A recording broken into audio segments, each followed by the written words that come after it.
नमस्कार प्रिय विद्यार्थियों, हम विदुर नीति पढ़ रहे थे। विदुर नीति का 34वां अध्याय, जिसे दूसरा अध्याय भी कहते हैं, उसके हमने 27 श्लोक देख लिए थे। अब हम उसके आगे के जो श्लोक हैं उनका अध्ययन करेंगे। 28वां श्लोक देखेंगे। 28वां श्लोक कह रहा है कि धर्मम आचरतो राज्ञः सद्मिश्चरितम आदितः वसुधा वसु संपूर्णा वर्धते भूति वर्धिनी। तो कह रहे हैं कि धर्मम आचरतो राज्ञः सद्मिश्चरितम आदितः।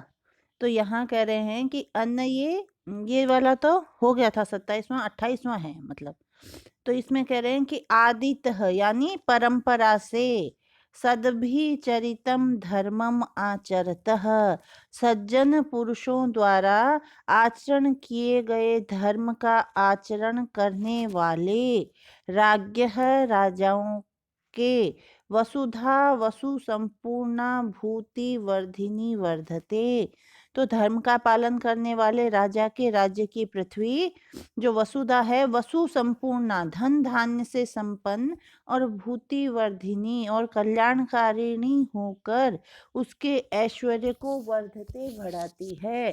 तो जो राजा परंपरा से सज्जन पुरुषों द्वारा आचरण किए गए धर्म का पालन करता है, उस राजा के राज्य की पृथ्वी राज्य है वसुधा वसु संपूर्णा धन धान्य से पूर्ण होकर उन्नति को प्राप्त होती है और उसके ऐश्वर्य को बढ़ाती है। अथ संत्यजतो धर्मम धर्म च अनुतिष्ठतः प्रतिसंवेष्टते भूमिरग्नौ चर्माहितम यथा।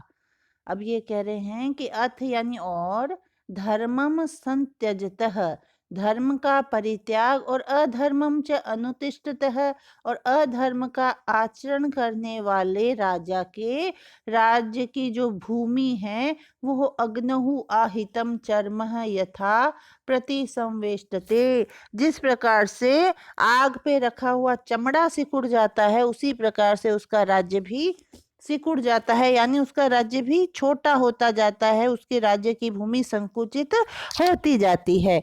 तो जो राजा धर्म का परित्याग करके अधर्मम च अनुतिष्ठते अधर्म का आचरण करता है, ऐसे राजा की भूमि ही अग्नहु आहितम च चर्म यथा अग्नि पे रखे हुए चर्म के समान प्रतिसंवेष्टते संकुचित हो जाती है।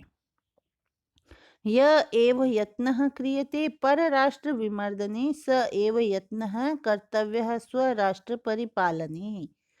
अब इसमें विदुर धृतराष्ट्र से कह रहे हैं कि यह यत्न है, जो उपाय पर राष्ट्र विमर्दने एवं क्रियते दूसरे राजाओं के राज्य को नाश करने के लिए किया जाता है, स एव यत्न है वही उपाय स्वराष्ट्र परिपालने कर्तव्य है, अपने राज्य की रक्षा के लिए किया जाना चाहिए। यानी जो कमी हमें दूसरे के राज्य में दिखती है और हम उस कमी का उपयोग अपने उसके राष्ट्र को नाश करने के लिए करते हैं, या जो शत्रु राष्ट्र है उसको नाश करने के लिए करते हैं, वही कमी हमें हमारे राज्य में नहीं रखनी चाहिए। हमें वही उपाय, वही उसी प्रकार से अपने राज्य की रक्षा के लिए भी वही कार्य करना चाहिए, जिससे कि हमारे राज्य की कोई कमी से कोई पर राष्ट्र या शत्रु राष्ट्र फायदा नहीं उठा ले। धर्मेण राज्यम विंदेत धर्मेण परिपालयेत धर्म मूलाम श्रियम प्राप्य न जहाति न हीयते। अब इसमें कह रहे हैं कि हे राजन, धर्मेण राज्यम विंदेत धर्म से राज्य को प्राप्त करे, धर्मेण परिपालयेत और धर्म से ही उसकी रक्षा करे, धर्म मूलाम श्रियम प्राप्य और जो धर्म पर आधारित राज्य लक्ष्मी को पाकर न तो वह राजा न जहाती उसे छोड़ता है और न ही हीयते उस राज्य लक्ष्मी के द्वारा ही छोड़ा जाता है। यानी धर्म से प्राप्त की गई राज्य लक्ष्मी को न राजा छोड़ता है न राज्य लक्ष्मी राजा को छोड़ती है। इसलिए राजा को ये चाहिए कि वह धर्म से ही राज्य की प्राप्ति करे, राज्य लक्ष्मी की प्राप्ति करे और उसकी रक्षा करे। अगला श्लोक देखिए। अप्युन्मत्तात् प्रलप्तो बालाच्च परिजालपतः सर्वतः सारमादद्या दशमभ्यैव कांचनम। अब इसमें कह रहे हैं कि प्रलप्तः उन्मत्तात, अनर्गल बोलने वाले पागल, और उन्मत्तात अधिक बातूनी जो बच्चे, परिजल्पतः बालात, अधिक जो बातूनी बच्चा है उससे भी, अश्मभ्यः कांचनम इव, जिस प्रकार पत्थरों से सोना ले लिया जाता है, अश्म कहते हैं पत्थर को, कांचन यानी सोना, तो अश्मभ्यः कांचनम इव सर्वतः सारम आदद्यात, ओर से सार को ग्रहण कर लेना चाहिए। यानी कोई अनर्गल बोलने वाला है, उन्मत्त है और अधिक बातूनी बच्चा है, उससे भी अगर हमें कोई सार की बात सुनने को मिलती है तो वो हमें ग्रहण कर लेनी चाहिए। जिस प्रकार यदि पत्थरों में सोना पड़ा हो तो क्या हम उसे छोड़ देते हैं? नहीं छोड़ते, उसे ग्रहण कर लेते हैं। तो उसी प्रकार जैसे पत्थरों से सोना लिया जाता है, उसी प्रकार निरर्थक बोलने वाले पागल और बकवाद करने वाले बच्चे से भी जो तत्व की बात है वह ग्रहण कर लेनी चाहिए। सुव्याहृतानि सुक्तानि सुकृतानि ततस्ततः संचिन्वन् धीरासीत शिलाहारी शिलम यथा।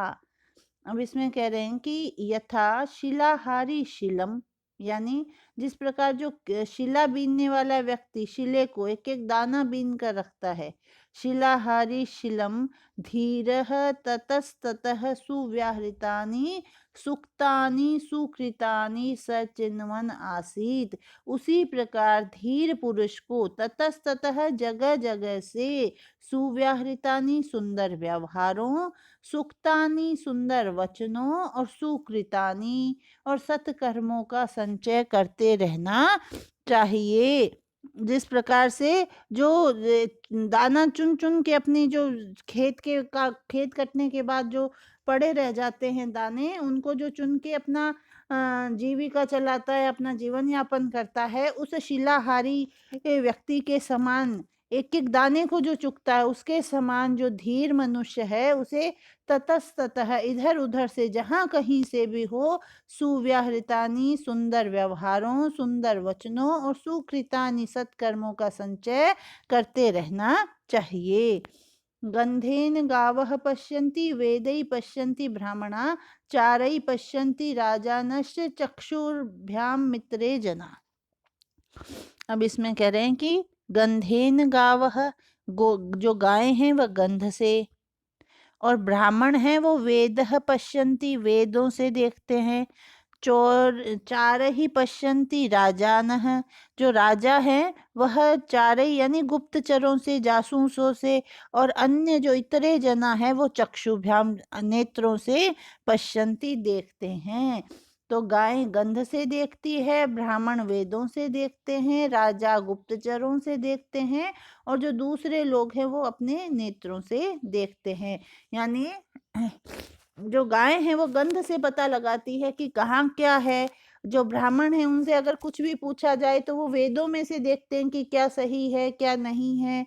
और राजा है वह खुद तो कहीं नहीं जा सकता, वो गुप्तचरों से जो सूचनाएं मिलती है उनसे ही पूरे राज्य पर नियंत्रण रखता है।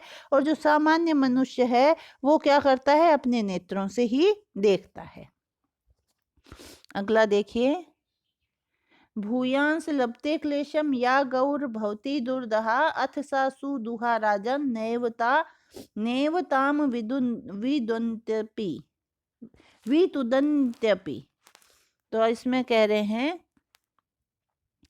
हे राजन, या गौ दुर्दहा भवती, जो गाय कठिनाई से दुहने देती है वह क्या होती है, भूयांश क्लेशम लभते, वह बहुत अधिक क्लेश को उठाती है।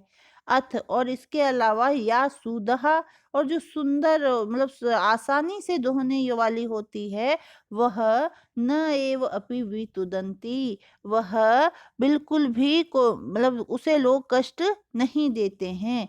तो जो कठिनाई से दूध देती है वो बहुत कष्ट उठाती है, और जो सुदहा है, ताम न एव अपि वितुदंती, उसको जो दूसरे लोग हैं वह उसे कष्ट नहीं देते हैं। यद तप्तं प्रणमति न तत् संतापयन्त्यति, यच्च स्वयं न तं दारु न तत् सन्नम्यन्तपि। कह रहे हैं जो धातु अतप्तं प्रलमति, बिना गर्म किए ही मुड़ जाती है, यत जो धातु बिना गर्म किए ही मुड़ जाती है, उसे न संतापयंती, उसे गर्म नहीं करते हैं। और यत च दारु स्वयं नतम न, और जो लकड़ी जो स्वयं ही झुकी हुई होती है, उसे और अधिक न सन्नमयंती, और अधिक नहीं झुकाते हैं। तो जो धातु बिना गर्म किए मुड़ जाती है उसे लोग गर्म नहीं करते, और जो लकड़ी स्वयं में झुकी हुई होती है उसे और अधिक नहीं झुकाते। एतयोपमया धीरः सन्नमेत बलीयसे, इंद्राय स प्रणमते नमते यो बलीयसे। अब इसके कह रहे हैं कि ये जो मैंने ऊपर दृष्टांत दिए, उदाहरण दिए, इनसे विदुर जो धृतराष्ट्र को क्या कहना चाहते हैं, तो कह रहे हैं कि एतया उपमया धीरः, इस उपमा से धीर पुरुष को चाहिए कि बलीय से सन्नमेत, वह बलवान के सामने झुक जाए।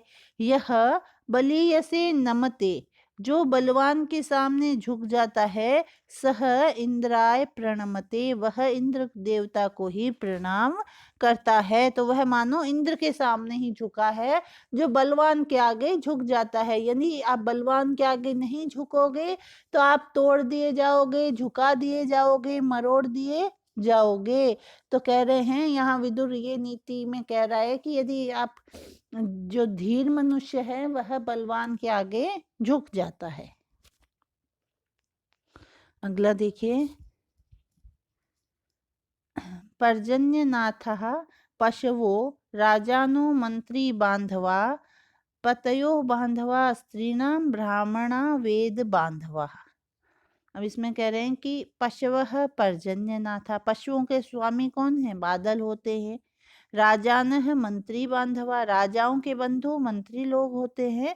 स्त्रीणाम बांधवा पतयः, स्त्रियों के स्वामी या बंधु बांधव है वो पति होते हैं। और ब्राह्मणा वेद बांधवा, और ब्राह्मणों के जो बांधव है वह वेद होते हैं।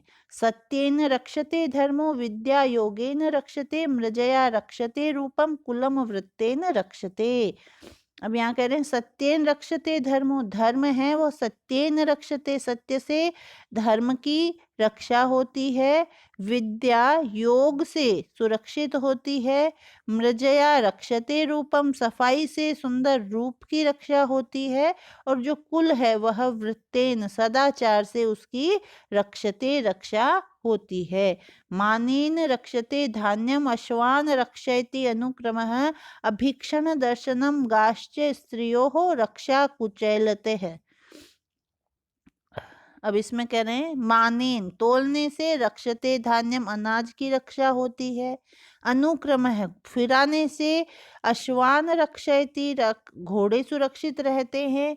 और अभीक्षण दर्शनम गाश्च, और बार बार अभीक्षण दर्शन, बारंबार देखने से गौओं की रक्षा होती है। और कुचाइलते है, जो मैले कपड़े हैं उनसे स्त्रियों रक्षा, स्त्रियों की रक्षा होती है। अगला देखिए, न कुलम वृत्तहीनस्य प्रणामिति मे मतिः, अंतेष्वपि ही जातानां वृत्तमेव विशिष्यते। तो मेरा ये विचार है, मैं मति, मेरा ऐसा विचार है कि सदाचार से हीन मनुष्य का केवल ऊंचा कुल, वृत्तहीनस्य कुलम न प्रमाणम इति में मति। मेरा ऐसा विचार है कि जो वृत्तहीन है, सदाचार से हीन है, उसका ऊंचा कुल ही न प्रमाणम इति, ऊंचा कुल मान्य नहीं हो सकता। क्योंकि नीच अंतेषु अपि ही जाता नाम, क्योंकि नीच कुल में उत्पन्न मनुष्य का भी वृत्तमेव विशिष्यते, जो सदाचार है वही श्रेष्ठ माना जाता है। यर ईर्षु पर वित्तेषु रूपे वीर्ये कुलान्वये, सुख सौभाग्य सत्कारे तस्य व्याधिर अनंतकः।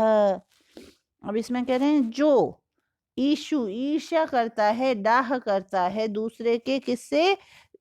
परवित्तेषु, दूसरों के धन से, रूपे रूप, वीर्ये पराक्रम, कुलान्वये कुलीनता सुख सौभाग्य सत्कारे, सुख सौभाग्य और सम्मान पर डाह करता है, तस्य व्याधिर अनंतकः, उसकी यह जो व्याधि है वह अनंतक है, असाध्य है। तो जो ईर्ष्या या डाह रूपी जो व्याधि है वह असाध्य है, उसका कोई इलाज नहीं हो सकता। अकार्यकरणाद् भीतः कार्याणां च विवर्जनात् अकाले मंत्रभेदात् च येन माद्येन न तत्पिबेत। अब इसमें कह रहे हैं अकार्यकरणात्, अकरणीय कार्यों को जो न करने योग्य कार्यों को करने से, और कार्याणाम विवर्जनात्, और जो करने योग्य कार्य हैं उनको त्यागने से, अकाले मंत्र भेदात, और कार्य शुद्धि से पूर्व रहस्य खुल जाने से, इनसे डरना चाहिए। इनसे क्या करना चाहिए? भीतः डरना चाहिए। येन माद्येत तत् न पिबेत, और जिसको नशा चढ़े उसको सेवन, मदिरा का पान, या जिससे भी नशा चढ़े उस वस्तु का पान नहीं करना चाहिए।